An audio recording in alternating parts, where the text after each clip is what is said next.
Picture yourself on a wooden board, tied by the hands, a hard rope around your neck. Below, trapdoor, poised to drop. The hangman delivers the death signal, the lever is shifted, and in seconds, it's done. Or isn't it?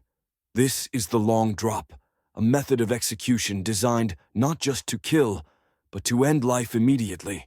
And yet its past is filled with gruesome misestimates, political fiasco, and a monstrous search for humane justice. Come with me, because this is a story that will make you think twice about everything you ever thought you knew about capital punishment. Prior to the long drop, hanging in its simple form was a horrific sight. Medieval and early modern executions were public spectacles, part punishment, part warning, part ill entertainment. But the problem is this: the ancient art of hanging didn't kill. The victims did not immediately die. They were actually strangled slowly. Picture the tightening of the noose, suffocating the victim, but without breaking the neck. The prisoners would convulse for many minutes, gasping, kicking, often even as long as 20 minutes, while the spectators witnessed it. This was not just agonizing, it was also unpredictable. Sometimes the executioner or spectators would tug on the victim's legs to speed up the proceedings. In even more gruesome cases, the executioner climbed onto the victim's shoulders to break the skull by hand. Public outcry over these bungled hangings grew, especially in the 19th century. So it was asked, could hanging be scientific? It was British hangman William Marwood who, in 1872, came up with the thought, what if the drop was precisely calculated to snap the neck immediately? And so the long drop was conceived. This new technique was mathematics and anatomy-based. The concept was straightforward. A longer drop equals more force. More force. Instant neck break instead of slow strangulation. There was a catch. There would be as much horror from too much force. If the drop was too great, the head would be pulled off immediately, leaving the prisoner decapitated. Marwood came up with a solution to prevent that. The drop was measured by the prisoner's weight and build. The noose, if correctly done, would tighten at precisely the same instant the head snapped back, severing the spinal cord and depriving the senses of all sensation. Death would be instantaneous and painless. The long drop was soon adopted as the official method of hanging in Britain and most other countries.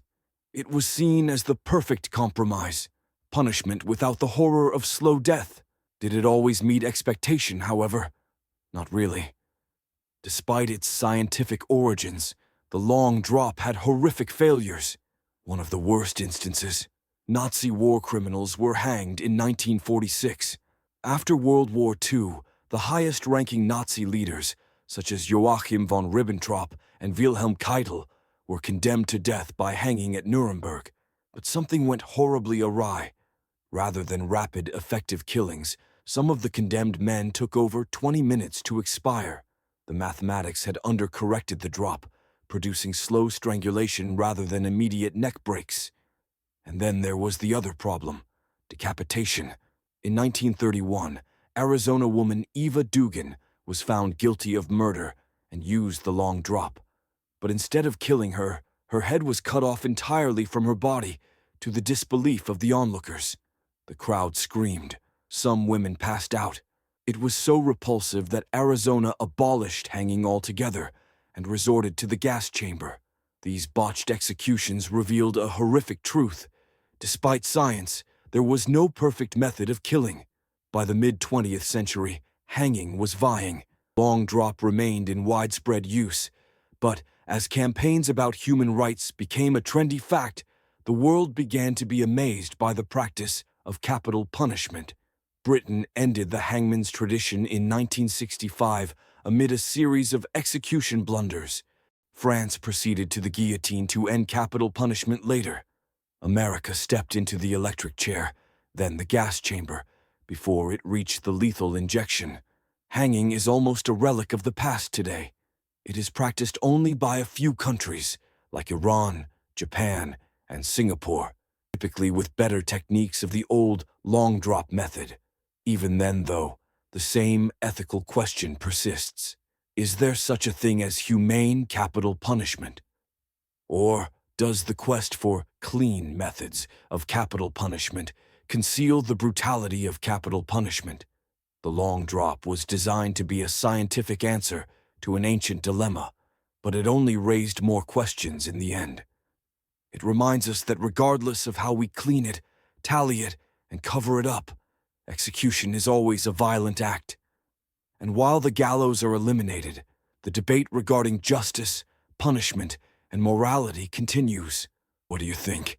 Should capital punishment have gone with the gallows? Or does it have any space left in the modern world? Let's discuss in the comments. And hey, if you like this history sidebar, don't forget to like, share, and subscribe. We've got plenty more dark and frightening stories in the works. Thanks for watching, and I'll see you in the next one.